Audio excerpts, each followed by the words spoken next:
What if one simple change in your daily coffee routine could help control your blood sugar naturally? Before you take your next sip, there's something important you need to know that could change your health. I'm not talking about any miracle formula, and I'm not selling anything. I'm talking about coffee, the drink that's in your kitchen right now, and one detail that changes everything: the way and the timing in which you drink that cup. Hi, I'm Dr. Richard Ben, a physician, and in recent years I've closely followed hundreds of patients with prediabetes and type 2 diabetes, especially people over 60. And what I'm going to tell you today is something that has truly changed many of their lives. Brazil is facing a silent crisis. According to the Ministry of Health itself, diabetes cases have increased by 135% in less than 2 decades in our country. Today, nearly 20 million Brazilians have the disease, and data from Vigitel, the government's monitoring system, shows that prevalence reaches an astonishing 30% among seniors over 65, 1 in every 3. It's much more than most people imagine. And what worries me most in my daily practice is not just those who already have the diagnosis, but the huge group of people who are right on the edge, with high glucose levels, with that unexplained fatigue after lunch, with that constant thirst that doesn't go away, and who haven't yet been diagnosed, or who have, but don't know what to do beyond taking medication and waiting. Stay with me until the end of this video, because I'm going to show you how a small adjustment, which costs nothing, can make a huge difference in controlling your glucose. But first, I need to tell you something that most people don't know about coffee. Imagine your pancreas as a small factory that produces insulin, the hormone responsible for opening the doors of your cells so that glucose can enter and be turned into energy.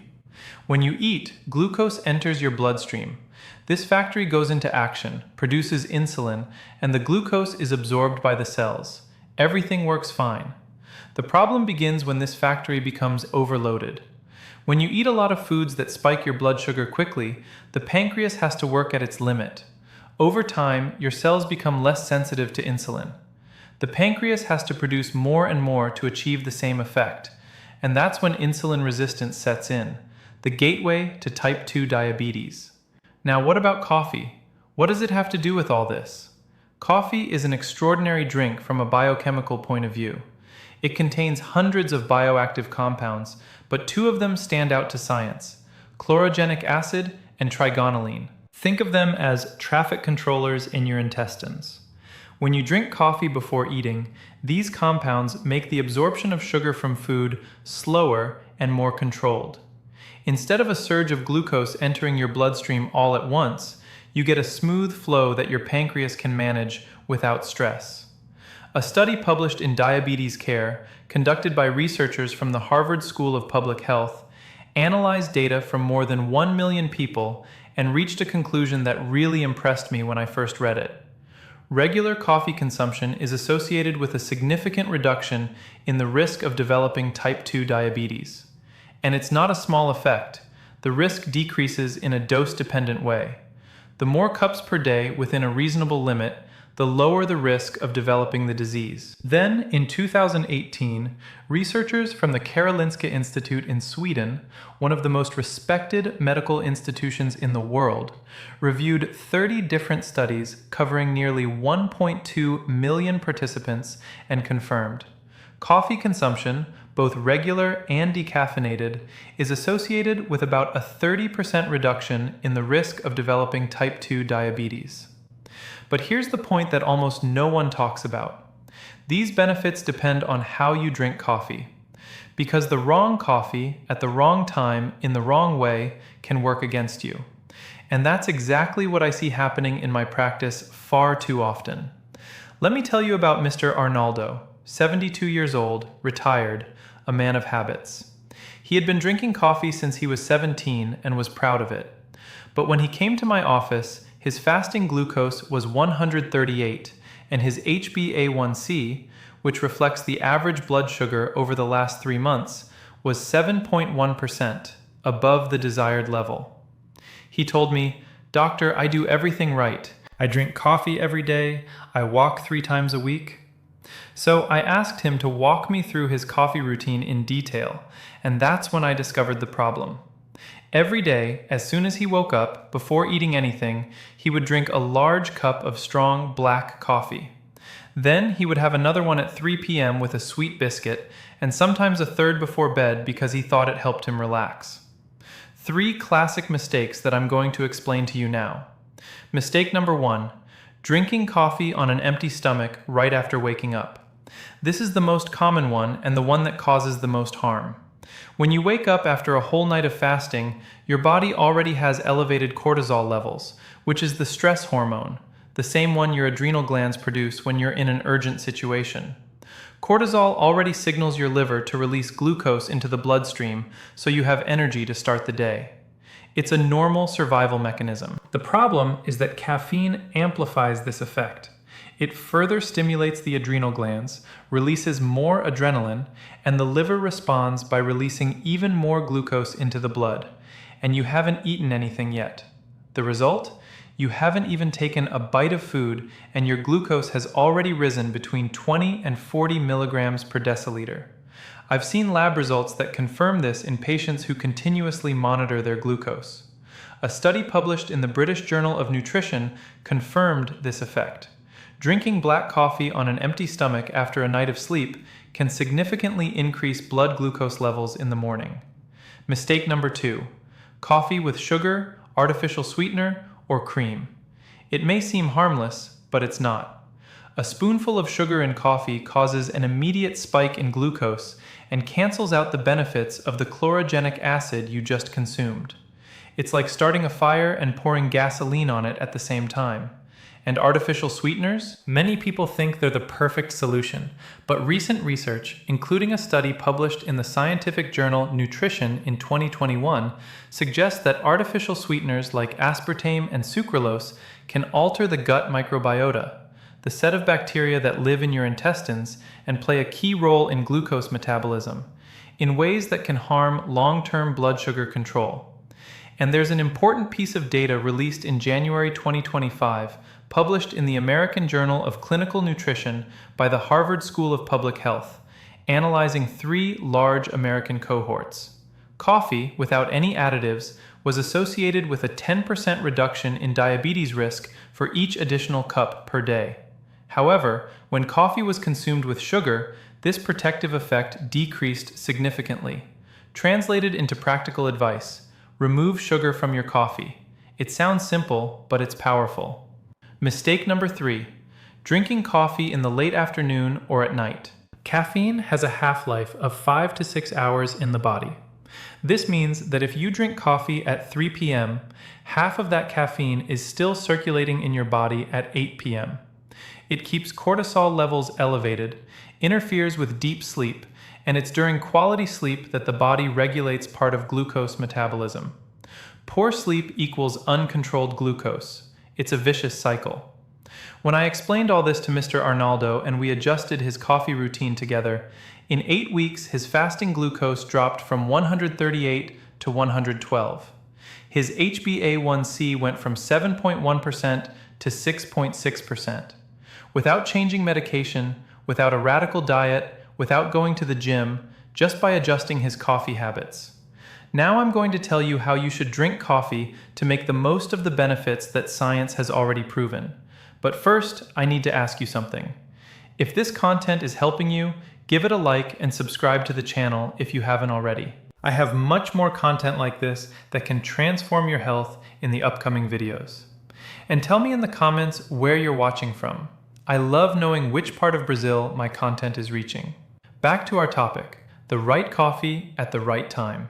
First golden moment, breakfast, but not the very first thing in the morning. When you wake up, first drink a glass of water. Wait between 30 and 60 minutes. Eat something that contains protein, scrambled eggs, a piece of cheese, plain unsweetened yogurt, any source of protein. Only then drink your coffee, and drink it plain, without sugar or sweetener. Why protein first? Because protein buffers the impact of caffeine on cortisol. It provides amino acids that the liver uses more efficiently, and this prevents that spike in cortisol that unnecessarily releases glucose into the bloodstream. Research published in the Journal of Clinical Endocrinology showed that consuming protein before carbohydrates and caffeine reduces the post-meal glucose spike. And if you want to enhance it even more, add half a teaspoon of cinnamon powder to your coffee. Cinnamon contains compounds that partially mimic the action of insulin, helping cells absorb glucose. A review published in the journal Nutrients showed that regular cinnamon consumption may contribute to a modest reduction in fasting glucose levels. It's not medicine, but it's an ally. Second moment, coffee before lunch. This is a secret that few people know. About 20 to 30 minutes before your main meal, drink a small cup of plain black coffee without sugar. The chlorogenic acid in coffee will act like that traffic controller I mentioned earlier, slowing down the absorption of sugar from the foods you're about to eat. This reduces the post-meal glucose spike, which is one of the main triggers for developing type 2 diabetes. A study conducted by researchers at Brigham and Women's Hospital, affiliated with Harvard Medical School and published in Diabetes Care, showed that coffee components, especially chlorogenic acid and trigonelline, significantly reduce glucose and insulin concentrations in the first 15 minutes after consuming carbohydrates compared to a placebo. This effect is real, measurable, and you can take advantage of it without spending anything. Third moment, after physical exercise. Do you walk or do any physical activity? Then pay attention. Within 30 minutes after finishing your walk or any exercise, drink a cup of plain coffee. When your muscles are active or have just worked, they become much more receptive to glucose. They act like a sponge, absorbing sugar from the blood to use as energy. Caffeine at this moment enhances this effect, helping muscles absorb glucose even more efficiently.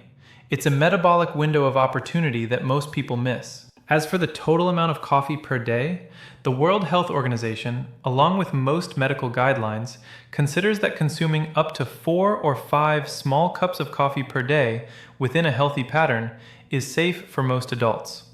The Karolinska Institute, in the review of 30 studies I mentioned, found that this amount falls within the range of protective benefits against diabetes. But each person is different.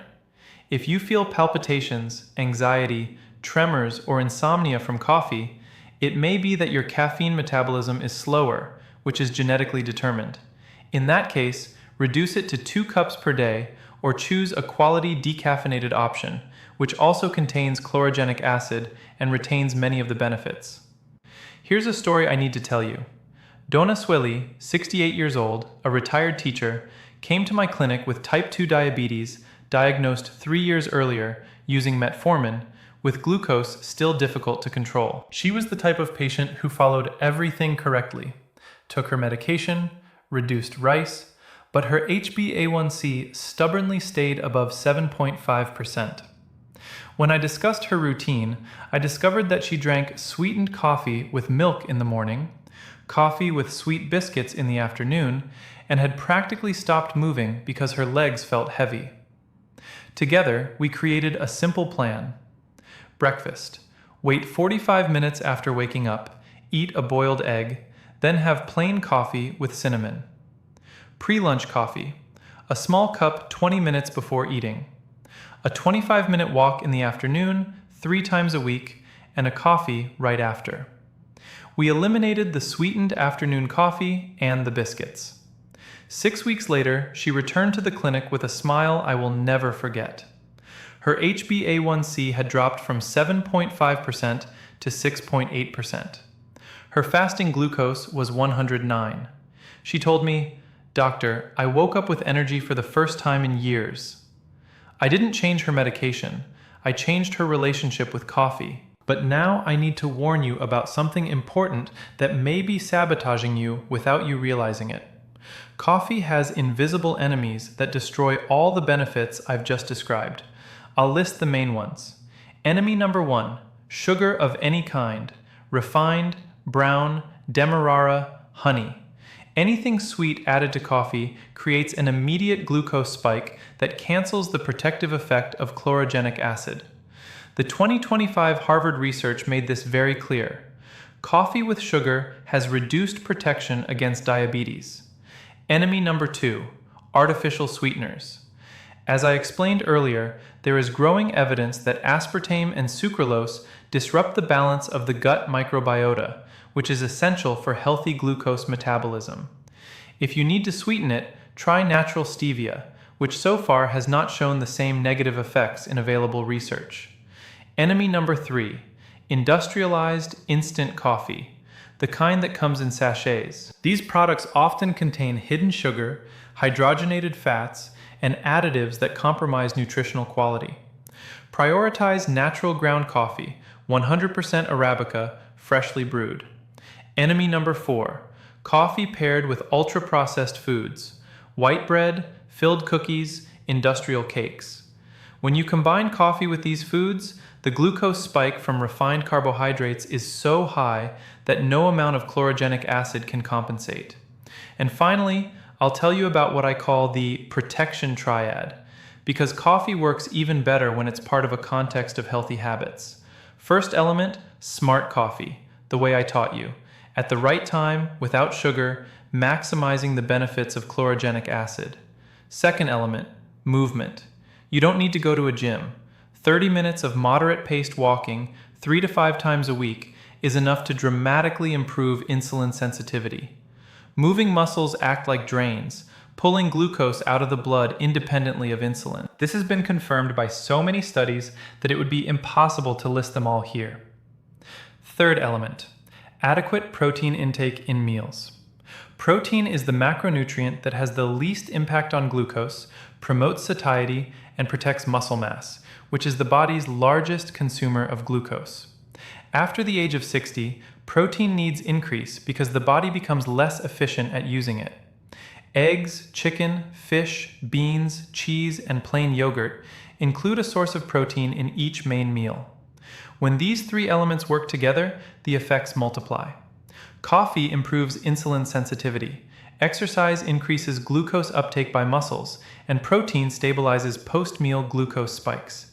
It's a powerful combination that doesn't cost much and doesn't require any special product.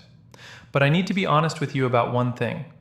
Everything I've described here are complementary lifestyle strategies based on solid scientific evidence. They can help a lot, but they do not replace medical evaluation and follow-up.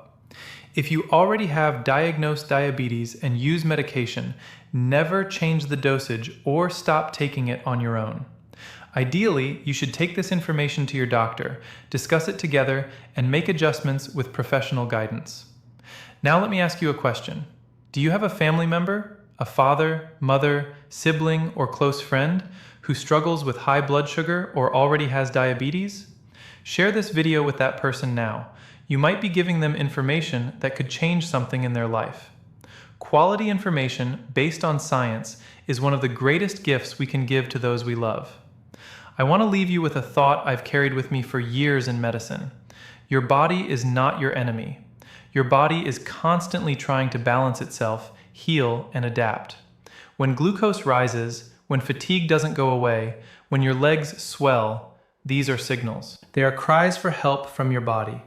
And often, what it's asking for is not a new pill. Sometimes it's a small change, like the time you drink a cup of coffee. Health doesn't live in the pharmacy, it lives in daily habits. In the next video, I'll show you the 5 foods that people with prediabetes need to eliminate from their diet as soon as possible, because these foods silently inflame glucose levels and most people have no idea. Make sure to turn on notifications so you don't miss it. I'm Dr. Richard Ben, and it's been a great pleasure being here with you. Take good care of yourself and take good care of those you love. Your health is shaped by the small choices you make every day, so make them count. Start with one simple change today, and your future self will thank you. I will see you in the next video. Thank you.